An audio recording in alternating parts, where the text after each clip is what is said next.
নমস্কার, রাত ঠিক ৮টা ৫৫। যা বলবো সত্যি বলবো, কিন্তু কি বলবো এটা যখন ভাবছি তখনই আমার ওই চেনা পুরনো বাংলার প্রবাদটা মাথায় আসছে, অতি চালাকের গলায় দড়ি। কেন জানেন?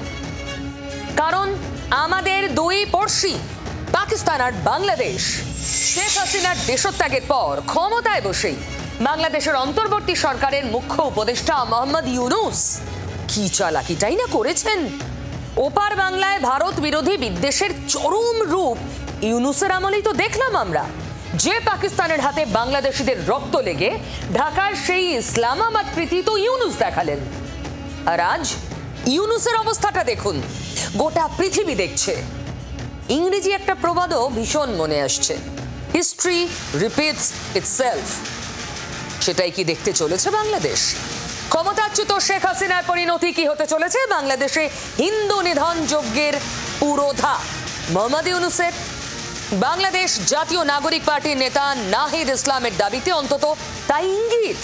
পদত্যাগ নিয়ে ভাবনা চিন্তা শুরু করেছেন বাংলাদেশের অন্তর্বর্তী সরকারের এই মুখ্য উপদেষ্টা মোহাম্মদ ইউনূস। ভারতের সঙ্গে পায়ে পা দিয়ে অশান্তি করেছে, ভেবেছে পাকিস্তানের সঙ্গে প্রেম প্রীতি থাকলেই ভারতকে জব্দ করা যাবে। এবার নিজের দেশের লোকেরা এমন বিদ্রোহ করছে, ইউনূসের গদি যখন তখন সরল।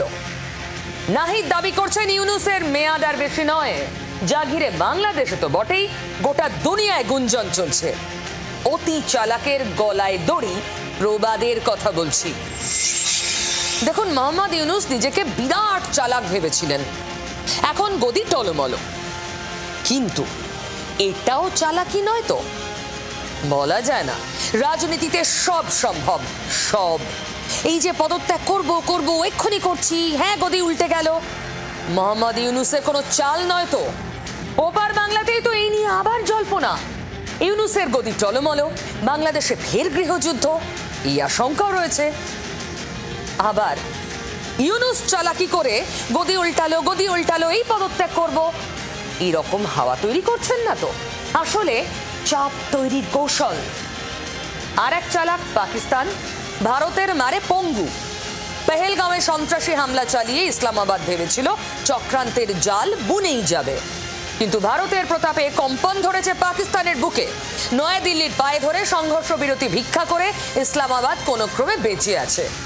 নিয়ন্ত্রণ রেখায় গোলাবর্ষণ আর ভারতকে আক্রমণ করতে ড্রোন পাঠিয়ে পাল্টা মার খেয়েছে পাক সেনা। তাতেও ভাঙবো তবু মচকাবো না মনোভাব পাকিস্তানের, মনে আছে? वो ड्रोन हमला बेसिकली हमारी जो लोकेशंस हैं उसको डिटेक्ट करने के लिए जो है किया गया। তবে অতি চালাক পাকিস্তানেরও গলায় দড়ি হয়েছে। ভারতের প্রত্যাঘাতে ভয় সিটিয়ে সেঁধিয়ে গেছে পাকিস্তান, স্বীকার করেছেন খোদ পাকিস্তানের প্রধানমন্ত্রী শাহবাজ শরীফ। 9:10 की दरमियानी रात में तकरीबन 2:30 बजे सिपह सलार जनरल सईद आसिम मुनीर ने मुझे सिक्योर फोन पे मुझे बताया हिंदुस्तान ने अपने बैलिस्टिक मिसाइल अभी लॉन्च किए हैं। অর্থাৎ ভারতের সঙ্গে যারা চক্রান্ত করার চেষ্টা করেছে সেই অতি চালাকদের গলা কাটা গেছে, আর তাতে চক্রান্তকারীদের দম বন্ধ হয়ে গেছে। বাংলাদেশও সেরকম। দেখুন, ক্ষমতার স্বাদ একবার যে পেয়েছে, ক্ষমতা থেকে সরে যাওয়া তার কাছে বিভীষিকা। এই যে বছর খানেক হতে চলল ইউনূস গদিতে বসে আছে, সে হোক না কেয়ারটেকার গভর্নমেন্ট, কিন্তু প্রধান উপদেষ্টা, প্রধানমন্ত্রীর মতো পদ, এই লোভ কি সামলানো যায়? এই যে পদত্যাগ করব, সত্যি ইউনূস চায় পদত্যাগ করতে? ওই দেশে নাকি কাজ করার মতো পরিবেশ নেই, তাই ইস্তফা দিতে চাইছেন। আচ্ছা, দেশটা চালাচ্ছে কি? 1 বছর ধরে ওই মোহাম্মদ ইউনূস চালিত তত্ত্বাবধায়ক সরকারই তো চালালো দেশটা, অথচ সেখানে নাকি কাজের পরিবেশ নেই। আজব যুক্তি না? মোহাম্মদ ইউনূস নিজে প্রকাশ্যে বসে এসব কিছু বলেননি, অন্তত এখনো পর্যন্ত তার মুখ থেকে পদত্যাগ সংক্রান্ত কিছু শোনা যায়নি। এক্ষেত্রে ইউনূসের মুখপাত্রের ভূমিকায় নেমেছেন ছাত্র নেতারা। এই অবস্থায় প্রশ্ন উঠবে না, পদত্যাগের বিষয়টি কি ইউনূসের নতুন কোনো কৌশল? সহানুভূতি কুড়োনোর চেষ্টা, যাতে বাকিরা গিয়ে বলে না না দারুণ হচ্ছে, আপনি থাকুন? বৃহস্পতিবার রাত থেকেই ইউনুসময় বাংলাদেশ। প্রধান উপদেষ্টার পদত্যাগ প্রসঙ্গে জোরদার চর্চা চলছে নানা মহলে। ছাত্র নেতারা তো তার পাশে দাঁড়াচ্ছেনই, বিএনপি নেতারাও বলতে বাধ্য হচ্ছেন যে তারা প্রধান উপদেষ্টার পদত্যাগের বিরুদ্ধে। তবে নানা মহল থেকে এমনও প্রশ্ন উঠছে যে সত্যিই কি পদত্যাগের চিন্তাভাবনা করছেন মোহাম্মদ ইউনুস? চাপের মুখে রাষ্ট্র সংস্কার করতে পারছেন না, নাকি পদত্যাগের ভাবনা ইউনুসের নতুন কোনো কৌশল?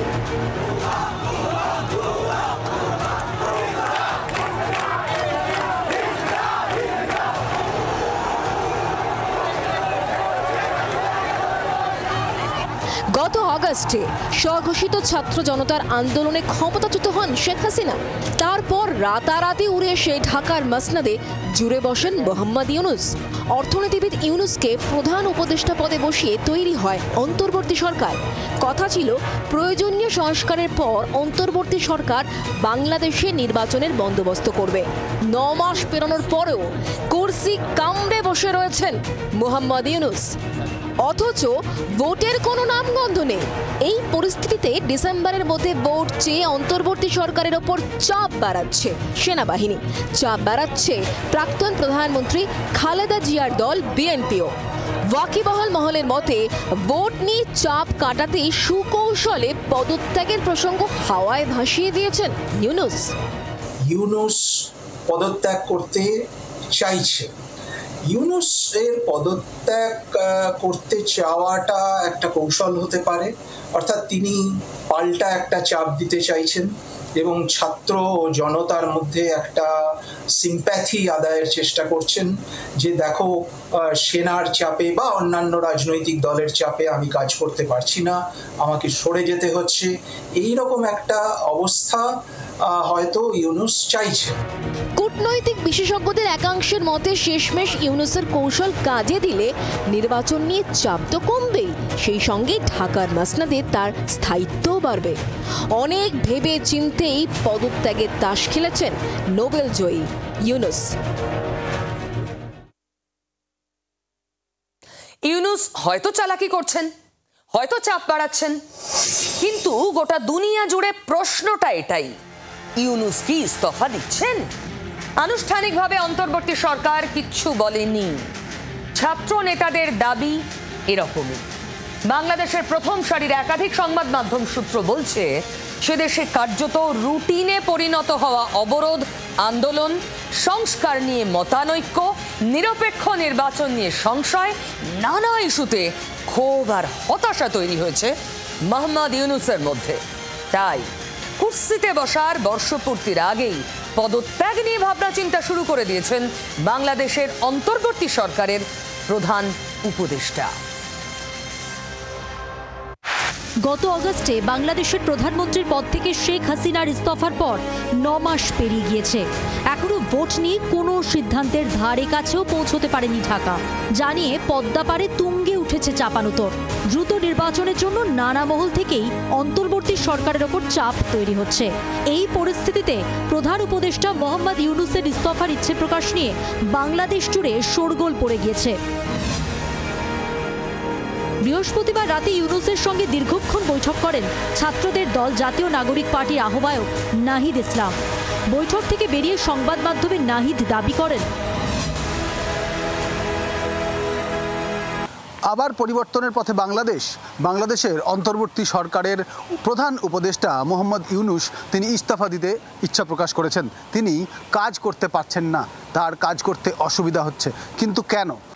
বাংলাদেশের প্রথম সারির একাধিক সংবাদ মাধ্যম সূত্রেও ইউনুসের পদত্যাগের ভাবনা চিন্তা নিয়ে নানা তথ্য সামনে এসেছে।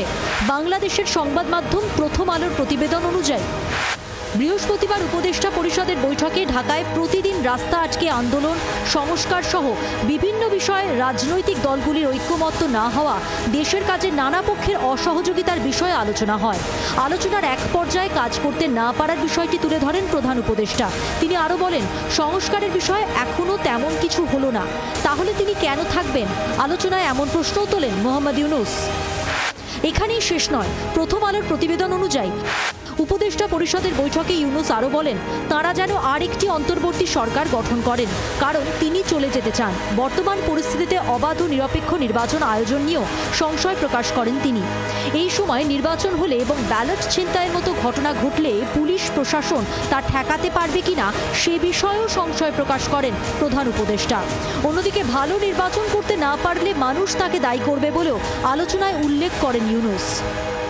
শুধুমাত্র ইলেকশন করবার জন্য তো আমরা দায়িত্বটা নিইনি, যেটা আরো দুটো দায়িত্ব আছে, আমরা সেগুলো আসলে পালন করতে পারছি কিনা। আমরা দায়িত্ব নেওয়ার পর থেকে যার যত রকম দাবি আছে সব দাবি নিয়ে তারা রাস্তায় বসে যাচ্ছে, রাস্তা আটকে দিচ্ছে, একদম ঢাকা শহর অচল হয়ে পড়ছে। তো ওনার যদি কোনো কিছু বলার থাকে, আমি নির্বাচনের প্রশ্নেও বলেছি, দায়িত্ব পালনের প্রশ্নেও বলেছি, ওটা আপনারা ওনার থেকে এসেন। এই মুহূর্তে অভ্যন্তরীণ দ্বন্দ্বে বেসামাল বাংলাদেশ। সরকার, সেনা, রাজনৈতিক দলগুলির মতপার্থক্য বেড়েই চলেছে। এই টানাপোড়েনের মধ্যে ইউনূসের পদত্যাগের ইচ্ছে প্রকাশের খবর হাওয়ায় ভাসিয়ে দেওয়া তাৎপর্যপূর্ণ বলেই মনে করছেন আন্তর্জাতিক সম্পর্ক বিশেষজ্ঞরা। দেখুন, ধূর্ত ইউনূস চালাকি করছেন, চাল চেলে ছক কষে পদত্যাগ হাওয়া তুলছেন, নাকি সত্যিই বাধ্য হয়ে পদত্যাগ করছেন, সেটা আরেকটু পরে স্পষ্ট হবে। তবে যাই করুন ইউনূস, বাংলাদেশকে তিনি ভালো রাখতে পারছেন না। গৃহযুদ্ধ আবার বাংলাদেশে। ডিসেম্বরের মধ্যে ভোট চাই, জোর গলায় বলছে বিএনপি। ডিসেম্বরের মধ্যে ভোট করানোর জন্য ডেডলাইন বেঁধে দিয়েছে সে দেশের সেনাও। কিন্তু নির্বাচন নিয়ে এখনো গড়ি মসি করে চলেছে ইউনূসের সরকার। উল্টে প্রধান উপদেষ্টার পদত্যাগের ইচ্ছা প্রকাশের কথা জানানো হচ্ছে সরকার আর সরকারের সমর্থক নানা মহল থেকে। আর এখানেই চালাকিটা ধরা পড়ে যাচ্ছে। যে পদত্যাগ করতে চাইছে সে এবং তার সাঙ্গপাঙ্গরা বারবার পদত্যাগ করছেন বলে হাওয়া তুলছে। তার মানে পদত্যাগ আসলে চাইছে না করতে, হাওয়া তৈরি করে চাপ বাড়ানোর চেষ্টা হচ্ছে। এই টানাপোড়েনের জেরে কি আরো একটা জুলাই আন্দোলনের দিকে এগোচ্ছে বাংলাদেশে আবার গৃহযুদ্ধের পরিস্থিতি।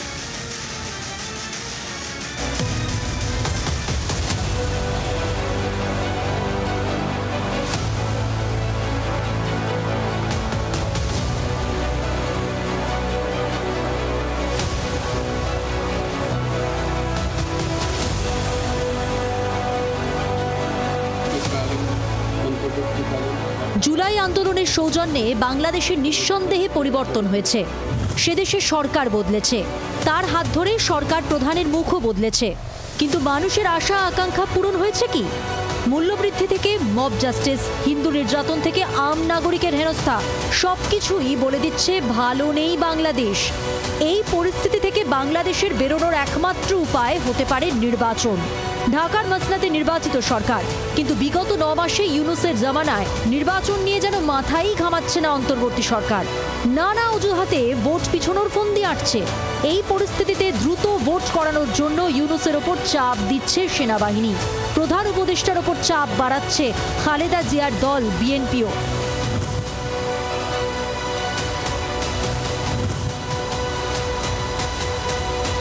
আমি যতবারই ডক্টর ইউনূসের সাথে কথা বলেছি, he completely agrees with me. There should be free, fair and inclusive election, and that election should be within December or প্রায় সময় দেখা যাচ্ছে কিছুদিন পর পর ডিসেম্বর থেকে জুনের থেকে ডিসেম্বরে এরকম একটা শিফটিং দেখা যাচ্ছে, এবং বিভিন্ন মহল থেকে নির্বাচন বিলম্বিত করারও বিভিন্ন রকমের পায়তারা আমরা লক্ষ্য করছি। আমাদের জোরালো দাবি, মাননীয় প্রধান উপদেষ্টা অতি অবশ্যই খুব দ্রুত নির্বাচনের রোডম্যাপ দিবেন, যাতে ডিসেম্বরের মধ্যে জাতীয় সংসদ নির্বাচন অনুষ্ঠান করা যায়। যদিও চলতি বছরের মধ্যে ভোট করাতে একেবারেই নারাজ ইউনূসের অন্তর্বর্তী সরকার। শুক্রবার অন্তর্বর্তী সরকারের এক উপদেষ্টা সাফ জানালেন নির্বাচন হবে ডিসেম্বর থেকে আগামী জুনের মধ্যে। প্রথম থেকেই বলে এসেছি, উনি একটা সময় দিয়েছেন, ডিসেম্বর থেকে জুনের মধ্যে নির্বাচন হবে। তার একদিনও এদিক সেদিক হওয়ার কোনো সুযোগ আমাদের পক্ষ থেকে নেই। কাজে এগুলো নিয়ে অন্য ধরনের কোনো কথা বলারও কোনো সুযোগ হওয়া উচিত ছিল না, কারণ বারবারই বলা হচ্ছে যে একটা সময়সীমা দিয়ে দেওয়া হয়েছে। অর্থাৎ নির্বাচন নিয়ে ভিন্ন মেরুতে সরকার, সেনা ও বিএনপি। এই পরিস্থিতিতে বাংলাদেশে আগামী দিনে সংঘাত অনিবার্য বলেই মনে করছে ওয়াকিবহাল মহল। সংঘাত যদি সত্যিই ভয়াবহ রূপ নেয়, সেক্ষেত্রে কি হবে? ফের কি জুলাই আন্দোলনের মতো কোনো বিক্ষোভের সাক্ষী থাকবে বাংলাদেশ? ওপার বাংলায় আরও একটা গৃহযুদ্ধের পরিস্থিতি তৈরি হবে? পরিবর্তনের নামে রক্ত ঝরবে পদ্মা পারে? প্রশ্ন অনেক, উত্তরের খোঁজে বাংলাদেশ। কিছু মানুষের কথাবার্তা, বডি ল্যাঙ্গুয়েজ তাদের জাত চেনায়, তার শিক্ষা দীক্ষা, তার ভিতরের মানুষটা কেমন বোঝা যায়।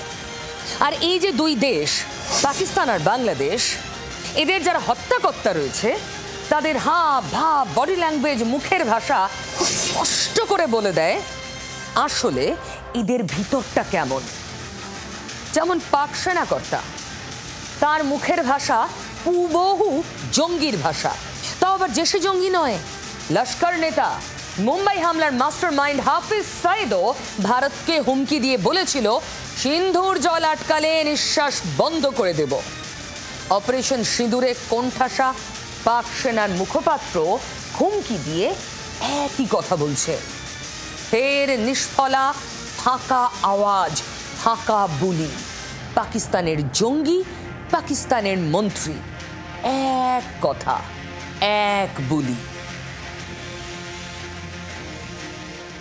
अगर तू पानी बंद करेगा इंशाअल्लाह हम तेरी सांस बंद करेंगे, इन दरियाओं में फिर खून बहेगा। শুনুন সন্ত্রাসবাদীর মুখের ভাষা। পাকিস্তানের কোনো অজ্ঞাত এলাকা থেকে মুম্বাই জঙ্গি হামলার মাস্টারমাইন্ড হাফিজ সঈদের হুমকি, ভারত সিন্ধুর জল বন্ধ করলে নিঃশ্বাস নাকি বন্ধ করে দেবে সারা বিশ্বে পরিচিত জঙ্গি সংগঠনের এই মাথা। তারপর সিন্ধু দিয়ে জল বয়েছে, যদিও পহেলগাঁও পরবর্তী পরিস্থিতিতে সেই জল পাকিস্তানের দিকে যায়নি। অপারেশন সিঁদুর হয়েছে, 9টি পাক জঙ্গি ঘাঁটি ধ্বংস হয়েছে, ভারতের মিসাইল ড্রোনে একাধিক পাক বায়ুসেনা ঘাঁটি ঘায়েল হয়েছে। তারপর মার খেয়েও লজ্জা নেই পাকিস্তানের।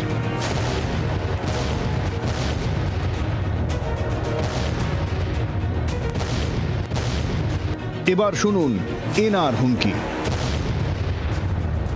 तुम हमारा पानी बंद कर दोगे, हम तुम्हारा सांस बंद कर देंगे।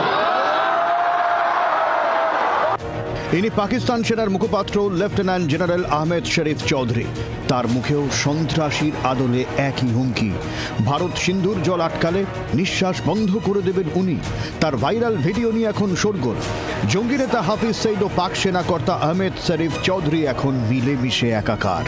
तुम हमारा पानी बंद कर दोगे, हम तुम्हारा सांस बंद कर देंगे। সামরিক বিশেষজ্ঞদের মতে পাক সেনা প্রধান আসিম মুনিরের সাগরেত্য মুনিরেরই আওয়াজ। বস যদি সন্ত্রাসবাদে বিশ্বাস করে, অধীনস্থ কর্মীও একই বুলি আওড়াবে। যদিও পাক সেনার মুখপাত্রের ফাঁকা হুমকিতে আমল দিতে নারাজ নয়াদিল্লি। জল এবং রক্ত একসঙ্গে বইবে না, অবস্থান স্পষ্ট করে দিয়েছে Bharat. Question of Indus Waters Treaty, I am again repeating myself, it will remain in abeyance until Pakistan credibly and irrevocably abjures its support for cross-border terrorism.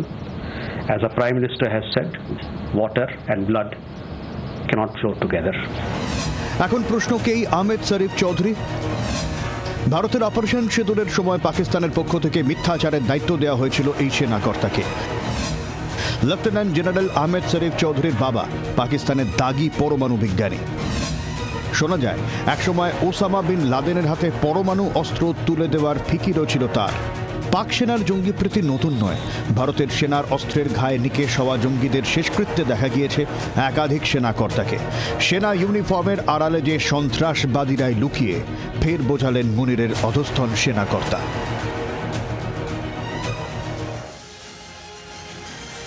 স্বভাব কি আর পাল্টায়?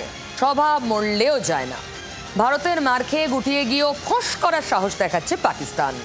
অন্যদিকে ফের ভারতে জঙ্গি অনুপ্রবেশ করানোর ছক কষছে ইসলামাবাদ। আজও সেনার জঙ্গির গুলির লড়াই চলেছে কিস্তওয়ারে, টানা দীর্ঘ সময়। নেপালকে করিডোর হিসাবে এবার নাকি ব্যবহার করতে চাইছে ভারতে জঙ্গি ঢোকানোর জন্য পাকিস্তান। ভাবতে পারছেন? इंटेलिजेंस इनपुट मिलतेই নেপাল সীমান্তে তাই নজরদারি কড়া আঁটোসাঁটো করা হয়েছে। 1700 এসএসবি জওয়ান মোতায়েন করা হয়েছে। মানে দেখুন, বাংলাদেশ সীমান্তে টেনশন তৈরি করছে, পাকিস্তান সীমান্তে টেনশন তৈরি করছে, এবার ঘুর পথে নেপাল দিয়ে ঢোকার জন্য ওই সীমান্তেও টেনশন তৈরি করতে চায় ইসলামাবাদ। সীমান্ত লাগোয়া জঙ্গলে, মানে নেপাল সীমান্ত লাগোয়া জঙ্গলে চিরুনি তল্লাশি চলছে, জঙ্গি ঢুকে বসে আছে কিনা। আর নেপাল দিয়ে যদি ঢোকে, বাংলা কিন্তু খুব কাছে।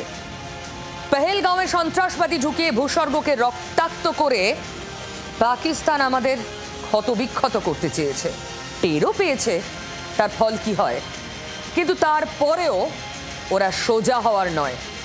ভারতীয় সেনার অপারেশন সিঁদুরে দুর্মুষ হয়েছে, তারপরেও অন্য ছক, plan B, plan C, plan D কষেই চলেছে কিভাবে জঙ্গি ঢোকাবে ভারতে। আর এই দেশটার একটাই লক্ষ্য, গত 40 বছর ধরে ভারতে জঙ্গি ঢোকানো, ভারতের সর্বনাশ। অদ্ভুত, 40 বছর ধরে নিজেদের কথা ভাবলে অন্তত কিছু উন্নতি হতো দেশটার।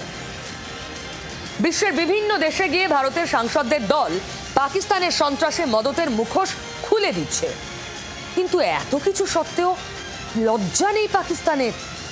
বেহায়া, ফের জঙ্গি অনুপ্রবেশের চক্রান্তে ইসলামাবাদ চড়াচ্ছে। জঙ্গি কার্যকলাপ মানেই যুদ্ধ হিসেবে গণ্য হবে। আমরা রণহুঙ্কার দিয়ে রেখেছি, একটা সিজফায়ার ভায়োলেশন যুদ্ধের সঙ্গে সমান হবে, মনে রাখে যেন পাকিস্তান।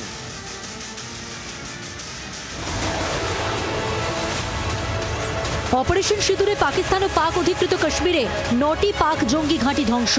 লস্কর জৈশের মতো পাক সন্ত্রাসবাদী সংগঠনের কোমর ভেঙে দিয়েছে ভারত। এরপর ফের বিস্ফোরণ তুলবে না তো পাক জঙ্গিরা? পশ্চিম প্রান্তের সীমান্তে ভারতীয় সেনা ও বিএসএফ এর কড়া নজর।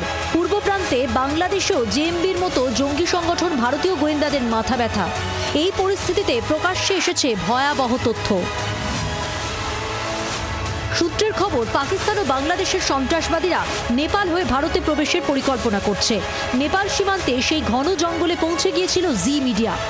जी न्यूज़ के कैमरे पर पहली बार हम आपको दिखाएंगे कि नेपाल बॉर्डर पर किस तरीके से भारत के जो जवान हैं, जो योगी की जो पुलिस है, वो किस तरीके से एक्टिव नजर आ रही है। ये हम भारत नेपाल बॉर्डर के से सटे घने जंगलों में है। कहा यह जा रहा है कि इन्हीं जंगलों के माध्यम से जो पाकिस्तान से जो आतंकी हैं या संदिग्ध हैं, वो इन्हीं रास्तों से भारत की सीमा में प्रवेश कर सकते हैं। लेकिन आज जी न्यूज़ के कैमरे पर आप पहली बार आप देख पा रहे होंगे कि किस तरीके से यहाँ पर पुलिस के जो अधिकारी हैं वो यहाँ पर पेट्रोलिंग करते हुए आपको नजर आ रहे होंगे और चप्पे चप्पे पर पुलिस के अधिकारियों की नजर है। ভারত নেপাল সীমান্তে হাই অ্যালার্ট জারি। 1000-এর বেশি পুলিশ কর্মী মোতায়েন করা হয়েছে নেপাল সীমান্তের জঙ্গলে। आतंकी आए थे, जो संदिग्ध आए थे, वो इन्हीं रास्तों से आए थे। क्या यही वजह है कि आप लोग खुद जंगलों में भी पहुंच गए? नहीं, जंगल देखिए, आप देख रही हैं कि ये ऐसा एरिया है जो खुला हुआ एरिया है, तो इसलिए ये जगह हमारे लिए काफ़ी संवेदनशील है। और इसीलिए आप देख पा रही हैं कि यहाँ पर हम लोग पूरी टीम बना करके गश्त कर रहे हैं। পিলভিট থেকে মহারাজগঞ্জ পর্যন্ত জওয়ানরা জঙ্গলে তল্লাশি চালাচ্ছেন। जी न्यूज़ की जो टीम है वो पहली बार ग्राउंड जीरो पे पहुंची है और यहाँ जहाँ पे जी न्यूज़ पहुंचा है, अभी तक यहाँ पर कोई भी और जो न्यूज़ चैनल है वो यहाँ पर नहीं पहुंच पाया है। और आपको दिखाऊं कि किस तरीके से नेपाल के जंगल है, और ये वही जंगल है, ये वही जगह है जहाँ पर इससे पहले ये कहा गया था कि इन्हीं जंगलों के रास्ते से होते हुए जो संदिग्ध थे वो भारत की सीमा में प्रवेश करने की कोशिश यहाँ पर कर रहे थे। ভারত পাক সংঘাতের আবহে যে কোনো মূল্যে সন্ত্রাসবাদ মোকাবিলায় মূল চ্যালেঞ্জ, তাই সতর্ক প্রহরা। টহলদারির পাশাপাশি এআই প্রযুক্তি, ড্রোন ক্যামেরার মাধ্যমেও নজরদারি চলছে।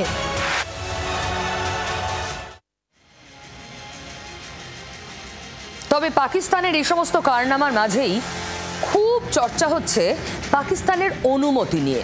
ওই যে আমাদের বিমান মাঝ আকাশে ভয়ঙ্কর দুর্যোগের কবলে পড়ে, তখন পাইলট তার যাত্রীদের সুরক্ষিত রাখার জন্য খুব দ্রুত অবতরণ করতে চায়। আর এই জরুরি অবতরণ করতে চেয়ে সবচেয়ে কাছের যে এটিসি মানে এয়ার ট্রাফিক কন্ট্রোল, তার সঙ্গে যোগাযোগ করতে চায়, এবং সেটা ছিল লাহোর, পাকিস্তানের লাহোর। অনুমতি দেয়নি। তারপরেই চর্চা, জল্পনা, বিতর্ক, কত অমানবিক পাকিস্তান। মাঝ আকাশে যাত্রী বোঝাই বিমান দুর্যোগের মুখে পড়ল, পরিত্রাণ চেয়ে পাইলট অনুরোধ করলেন আমাকে নামতে দিন, মুখ ফিরিয়ে নিল পাকিস্তান। আপৎকালীন পরিস্থিতিতে লাহোর এয়ার ট্রাফিক কন্ট্রোলের কাছে অনুমতি চেয়েছিলেন দুর্যোগের কবলে পড়া আমাদের দেশের শ্রীনগরগামী ইন্ডিগো বিমানের পাইলট। যাত্রীদের জীবন বাঁচানোই তার প্রথম দায়িত্ব বলে মনে হয়েছে, তাই তিনি অনুমতি চেয়েছিলেন লাহোরের কাছে। এই পরিস্থিতি দেশের সব মানুষ জানেন, তার মধ্যেও, যাতে পাকিস্তানের আকাশ সীমা ব্যবহার করে তিনি দ্রুত ল্যান্ড করতে পারেন। অনুমতি মেলেনি। তো এই নিয়ে যখন চর্চা, পাকিস্তান কত অমানবিক, কত খারাপ, ঠিক পাকিস্তান সবচেয়ে খারাপ, কিন্তু তার মধ্যেই আমাদের সেনাবাহিনীও ইন্ডিগো বিমানটিকে পথ বদলের অনুমতি দেয়নি জানিয়ে দিয়েছে ডিজিসিএ। অনুমতি আমাদের সেনাও দেয়নি, মানে পাকিস্তানের আকাশসীমা ব্যবহারের অনুমতি আমাদের সেনাও দেয়নি। শুধু পাকিস্তান অনুমতি দেয়নি এমন নয়, এটা পরিষ্কার করেছে ডিজিসিএ। বুধবার ঝড় আর শিলাবৃষ্টির সময় ইন্ডিগোর বিমান দুর্যোগে পড়ে। যে বিমানে ছিলেন তৃণমূল কংগ্রেসের প্রতিনিধি দলের সদস্যরা, যারা রাজৌরিতে যাচ্ছিলেন। ভয়ঙ্কর দুর্যোগের মধ্যে তাদের পড়তে হয়। আর বিমানের অবস্থা, সে চেহারা তো দেখেইছেন। নাক ভাঙা বিমান, ক্ষতবিক্ষত চেহারা নিয়ে দাঁড়িয়ে এয়ারপোর্টে। যাত্রীদের প্রাণ বাঁচাতে প্রাথমিক কর্তব্য হিসেবে সবচেয়ে কাছের এয়ার ট্রাফিক কন্ট্রোলের কাছেই তো অনুমতি চেয়েছিলেন পাইলট। পাকিস্তান অনুমতি দেয়নি, পত্রপাঠ বলেছেন না। তবে এই অনুমতি আমরাও দিইনি ওই পাইলটকে, কিন্তু পাইলটকে স্যালিউট। এত দুর্যোগের মধ্যেও বিমানের চেহারা দেখলেই বোঝা যায় কি হয়েছিল ওপরে মাঝ আকাশে। তিনি সব যাত্রীকে সুরক্ষিত অবস্থায় শ্রীনগর এয়ারপোর্টে ল্যান্ড করিয়েছেন। ভারতকে ডিস্টার্ব করার পাকিস্তানের নতুন মডেল হলো গুপ্তচর তৈরি করো। ভারতের মাটিতে বিভিন্ন লোককে, আম আদমিকে, সাধারণ মানুষকে চর বানিয়ে দাও, তারা আইএসআইয়ের হয়ে কাজ করবে। এই চর কিভাবে বানানো হতো জানেন? ব্ল্যাকমেইল করে, প্রেমের ফাঁদ পেতে, সেই ফাঁদে লোককে জড়িয়ে তারপর ব্ল্যাকমেইল করো। বাধ্য হয়ে চরবৃত্তি করবে সে। এরকম বহু বহু যুবক যুবতী এই প্রেমের ফাঁদে পড়ে পাকিস্তানি চর হয়ে গেছে বাধ্য হয়ে। বিশ্বাস করুন, এরকম বিস্ফোরক সত্যি সামনে এসেছে, আর আমার কাজ সত্যিটা আপনাদের সামনে আনা। দিল্লির পাক হাই কমিশনে ভিসার জন্য যাওয়া ব্যক্তিরাই শুধু টার্গেট এমন নয়, গুপ্তচর নিয়োগে সোশ্যাল মিডিয়াতেও ফাঁদ পেতেছিল আইএসআই। অস্ত্র কি? হানি ট্র্যাপ, প্রেমের ফাঁদ। দেশে থেকে দেশের খেয়ে দেশের বিরুদ্ধে চক্রান্ত করা একের পর এক গদ্দার জালে এসেছে। চিহ্নিত করা গেছে ভারতের মির্জাফরদের, আর তাদের জেরা করতে করতে, কেঁচো খুঁড়তে খুঁড়তে কেউটে বেরোচ্ছে একের পর এক আইএসআই এর চালাকির চাঞ্চল্যকর তথ্য। জ্যোতি মালহোত্রা সহ 3 রাজ্য থেকে জালে আসা 12 পাক গুপ্তচরের পর এবার বারাণসী থেকে ধরা পড়ল পাক চর তোফায়েল। শুরুতেই বলেছিলাম অতি চালাকের গলায় দড়ি। আইএসআই ভারতের বিরুদ্ধে চক্রান্তের জন্য অতি চালাকি করেছিল। এই অতি চালাক পাকিস্তানের হয়ে গুপ্তচর বৃত্তি করা গদ্দাররাও একে একে ধরা পড়ছে সকলে। পর্দা ফাঁস হচ্ছে এই অতি চালাকির।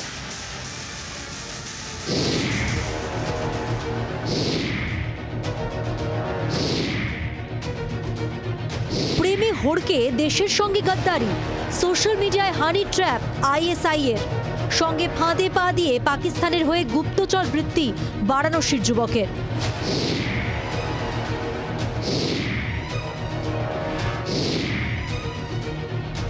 দিল্লির পাক হাই কমিশনে ভিসার জন্য যাওয়া ব্যক্তিদের বেছে বেছে টার্গেট করে গুপ্তচর হিসেবে নিয়োগ। পাক গুপ্তচর জ্যোতি মালহোত্রারা ধরা পড়ার পর আইএসআই এর ষড়যন্ত্রের ছক আগেই সামনে এসেছে, আর এবার পর্দাফাঁস হলো আইএসআই এর আরও এক চক্রান্তের। বারাণসী থেকে গ্রেপ্তার করা হয়েছে পাক গুপ্তচর তুফায়েলকে। সূত্রের খবর, তদন্তে উঠে এসেছে নাফিসা নামে এক মহিলাকে দিয়ে হানি ট্র্যাপ করা হয় তুফাইলকে। সোশ্যাল মিডিয়ায় ওই পাকিস্তানি মহিলার সংস্পর্শে আসে তুফাইল। নাফিসার স্বামী পাক সেনায় কর্মরত। নাফিসার মাধ্যমেই হানি ট্র্যাপের ফাঁদ পাতে আইএসআই। ফাঁদে পড়ে তুফাইল আইএসআই এর হয়ে চরবৃত্তি করে বলে জানতে পেরেছেন গোয়েন্দারা।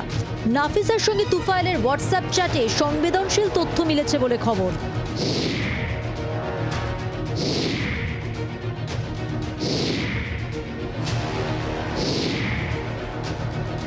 यूपी एटीएस की टीम ने वाराणसी से पाकिस्तान के लिए जासूसी करने वाले तुफैल को गिरफ्तार कर लिया है। इस समय हम वहीं मौजूद है, आपको दिखा सकते हैं। तुफैल जो इसी इलाके में आदमपुरा के हनुमान फाटक का इलाका यहीं पर रहता था।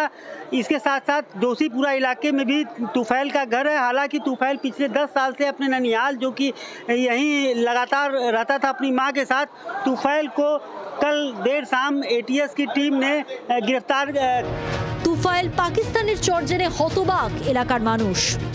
ऐसे गद्दारों को इनको जो है इनकी नानी याद दिला दिया जाए, इनको मट्टी इनका पलित जैसे मिट्टी में मिला देते हैं, मिट्टी में इनको मिला देते कि आइंदा ऐसी पुनरावृत्ति ना हो। তুফাইলের বাড়ির সামনে বিক্ষোভ দেখান স্থানীয়রা।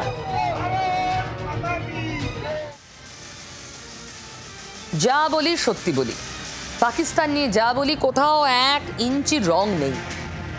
তবে আমরা পেরেছি, তাই পাকিস্তানের কবল থেকে আমাদের বীর জওয়ানকে ফিরিয়ে আনতে পারলাম।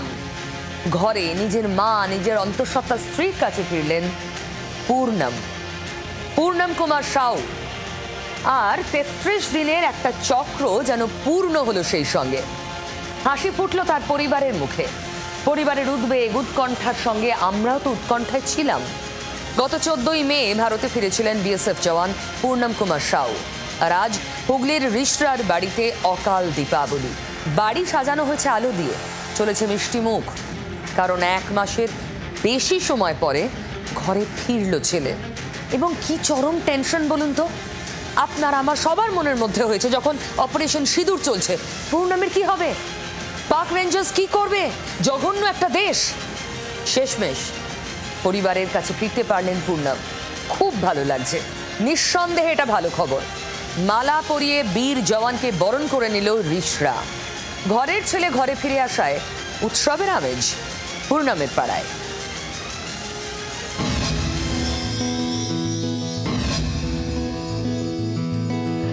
বিকেল 4:45 হাওড়া স্টেশন। পরন্ত বিকেলে তখন গম গম করছে হাওড়া স্টেশন, ঠিক করছে প্ল্যাটফর্ম। সকলেই একবার দেখতে চান তাকে। কিছুক্ষণ পরই পূর্ণম কুমার সাউকে দেখা গেল পূর্বা এক্সপ্রেসের দরজায়। ঘরের ছেলেকে ফেরাতে হাওড়া স্টেশনে আসেন তার বাবা ও অন্য আত্মীয়রা। স্বাগত জানাতে আসেন রিশরা পুরসভার চেয়ারম্যানও। ছেলেকে ফিরে পেয়ে আনন্দে আত্মহারা পরিবার। এরপর শালকিয়ার কাছে বিএসএফ জওয়ানকে মিষ্টি খাওয়ানো হয়।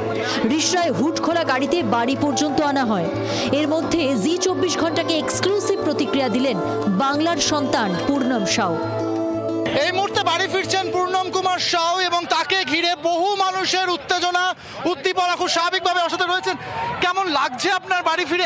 এত মানুষ আপনার জন্য অপেক্ষা করছিল।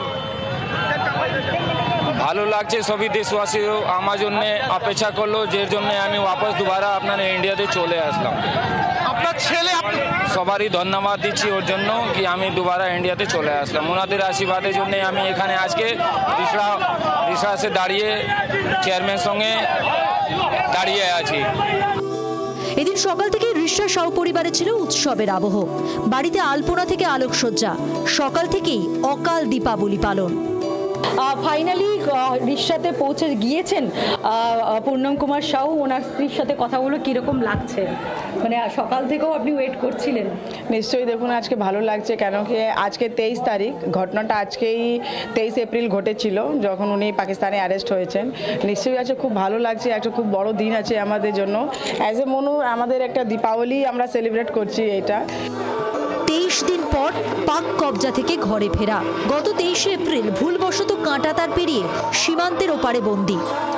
ভারত পাক সংঘর্ষের জেরে দেশে ফেরা নিয়ে তৈরি হয় অনিশ্চয়তা। শেষ পর্যন্ত বাড়ি ফিরলেন পূর্ণম, স্বস্তি পেল পরিবার।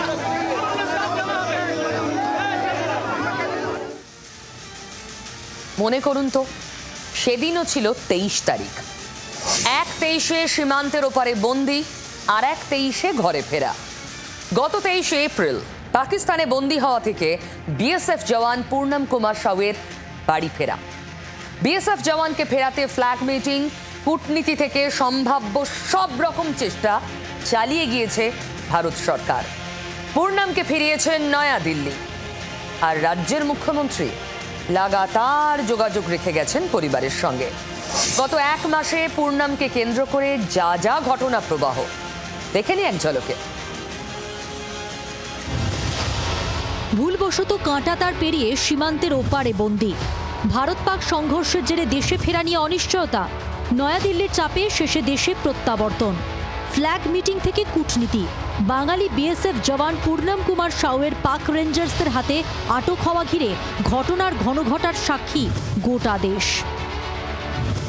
গত 22 এপ্রিল কাশ্মীরের পহেলগাঁওয়ের বৈসরন ভ্যালিতে সন্ত্রাসবাদী হামলার পরদিন গত 23 এপ্রিল অসাবধানতাবশত পাকিস্তানের ভূখণ্ডে ঢুকে পড়ায় পাক রেঞ্জার্সদের হাতে আটক হন 24 নম্বর ব্যাটালিয়নের বিএসএফ কনস্টেবল পূর্ণম। গাছের তলায় বিশ্রাম নেওয়ার সময় তাকে আটক করে পাকিস্তানের রেঞ্জার্সরা। বাঙালি বিএসএফ জওয়ানকে মুক্ত করতে উদ্যোগ নেওয়া হয়। পাকিস্তান রেঞ্জার্স ও বিএসএফ এর মধ্যে একাধিক ফ্ল্যাগ মিটিং হয়। পূর্ণমের স্ত্রী রজনী সাউকে 3 বার ফোন করেন মুখ্যমন্ত্রী মমতা বন্দ্যোপাধ্যায়, পাশে থাকার আশ্বাস দেন। পূর্ণমের পরিবারের পাশে দাঁড়ান শ্রীরামপুরের সাংসদ কল্যাণ বন্দ্যোপাধ্যায়। বিএসএফ এর ডিজির সঙ্গে ফোনে কথা বলেন তিনি। স্বামীকে ফেরাতে গত 28 এপ্রিল পাঠানকোটে যান পূর্ণমের অন্তঃসত্ত্বা স্ত্রী রজনী, কিন্তু খালি হাতেই ফিরতে হয় তাঁকে। বিএসএফ ও পাক রেঞ্জার্সের মধ্যে একাধিকবার ফ্ল্যাগ মিটিং সত্ত্বেও পূর্ণম কুমার সাউকে ফেরাতে গড়িমসি করছিল ইসলামাবাদ। এরই মধ্যে পহেলগাঁও হামলার প্রত্যাঘাতে পাকিস্তানে অপারেশন সিঁদুর চালায় ভারতীয় সেনাবাহিনী। জঙ্গি ঘাঁটি গুড়িয়ে দিতেই নির্লজ্জ পাক সেনা নিয়ন্ত্রণ রেখায় সংঘর্ষ বিরতি লঙ্ঘন করে গোলাবর্ষণ শুরু করে। পাল্টা জবাব দেন ভারতীয় সেনা। সীমান্তে ভারত পাক উত্তেজনার আবহেই বাঙালি বিএসএফ জওয়ানের দেশে ফেরা ঘিরে অনিশ্চয়তার মেঘ দেখা দেয়। হেরে গিয়ে অবশেষে মাথা নত করে সংঘর্ষ বিরতি করে পাকিস্তান। পূর্ণমকে ফেরাতে ভারত পাক ডিজিএমও স্তরে আলোচনা হয়।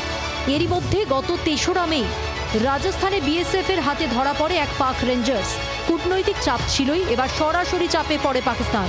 ফ্ল্যাগ মিটিং আলোচনার পর ভারতের কূটনীতির কাছে মাথা নত করে ইসলামাবাদ।